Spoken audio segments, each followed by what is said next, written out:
তো দেখো আজকে আমরা কোথায় যাচ্ছি? আজকে আমরা যাচ্ছি কোচবিহারে। আর রাতে যাচ্ছি কেন? তার জন্য পুরা ভিডিওটা দেখতে হবে। কেউ স্কিপ করবে না। খুব ভালো লাগবে। তো চলো। তো হ্যালো গাইস, সবাই কেমন আছো? আশা করি সবাই ভালো আছো। আমি খুব ভালো আছি। তো দেখো আজকে আমরা যাচ্ছি কোচবিহারে। তো আমরা বসে আছি। বসে থাকতে থাকতে আর ভালো লাগতেছে না। তার জন্য আমরা ভাবলাম যে কোচবিহারে যাই।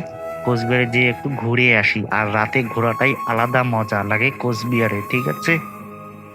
তো তার জন্য আমরা কোচবিহারে গিয়েছি ঘোরার জন্য সবাই মিলে, মানে সবাই মিলে বলতে আমরা ৩ জন গিয়েছি টোটো করে। আমরা যাচ্ছি কোচবিহারে ঘুরতে, ঠিক আছে? তারপরে ফাইনালি আমরা কোচবিহারে খাগড়াবাড়িতে চলে গিয়েছি। আর খাগড়াবাড়িতে যেয়ে এই যে দেখো মেন গেটটা দেখা যাচ্ছে।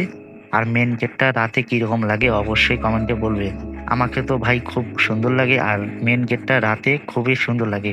কেন দেখতেছো অনেক লাইট ফাইট লাগায়, তার জন্য ভালো লাগে। দিনের মধ্যেও ভালো লাগে। তো দিনের মধ্যে লাইট লাগায় না, এই জন্য ভালো লাগে না, তার জন্য রাতে ভালো লাগে, তাই না? তো এই জন্য আমরা রাতে গিয়েছি। আর সামনে ভাই পুজো আসতেছে, তার জন্য কোচবিহার শহরটা একটু আলাদা টাইপের সুন্দর লাগতেছে। কেন চারিদিকে লাইটিং এ লাইটিং, এই জন্য ভালো লাগতেছে। এই যে দেখো পুরা লাইটিং করেছে, কি বলবো। তারপরে আমরা এদিকে রাজবাড়ির সামনে দিয়ে গেলাম। আর আমরা ভাবলাম যে রাতে রাজবাড়িটা একটু ভিডিও করে তোমাদেরকে দেখাবো। রাতে রাজবাড়িটা খুব সুন্দর লাগে। তো আজকে আমরা গেলাম। আর আজকে দেখতেছি রাজবাড়িতে কোনো লাইটই লাগায় নাই, মানে অন্ধকার, ভালো লাগতেছে না। তার জন্য তোমাদেরকে দেখাইতে পারলাম না।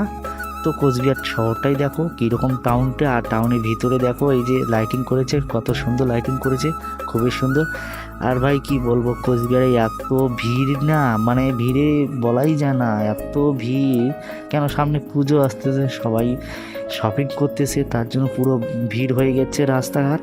তারপরে আমাদের ফাইনালি কোচবিহার ঘোরা কমপ্লিট হয়ে গেছে। আমরা এখন বাড়িতে চলে যাব। আর বাড়িতে যেয়ে আমরা এখন কি করব, বাড়িতে খাওয়া দাওয়া করে ঘুমিয়ে পড়বো, ঠিক আছে না? তবু আমাদের কোচবিহার থেকে মানে বাড়িতে যেতে যেতে ৯টা হয়ে গেছে, জানো? তো ভিডিওটা কীরকম হয়েছে অবশ্যই কমেন্ট করে জানাবে।